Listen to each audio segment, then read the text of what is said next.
बिस्मिल्लाहिर्रहमानिर्रहीम। अस्सलामुअलैकुम।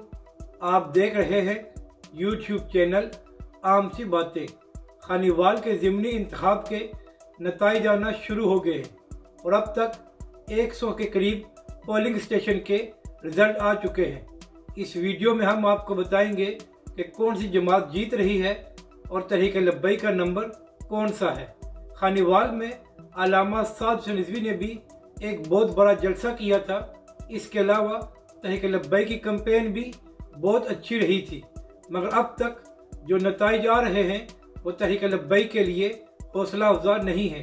अब तक जो 100 पोलिंग स्टेशन के नताइज आए हैं उनके मुताबिक नून लीग के उम्मीदवार पहले नंबर पर हैं, तहरीक इंसाफ के उम्मीदवार दूसरे नंबर पर। मगर इस इलेक्शन का सबसे बड़ा सरप्राइज ये है कि पीपल्स पार्टी तीसरे नंबर पर है और तहरीक लब्बैक का अब तक चौथा नंबर है। तो ये नताइज तहरीक लब्बैक के लिए इतने हौसला अफजा नहीं है, मगर तहरीक लब्बैक के कारकुनों को हौसला नहीं हारना, क्योंकि ये अभी तहरीक लब्बैक के सियासी सफ़र का आगाज़ है और आगे इंशाअल्लाह तहरीक लब्बैक का मुस्तकबिल रोशन है और आने वाले इलेक्शन में भी तहरीक लब्बैक की कारकर्दगी बेहतर रहेगी।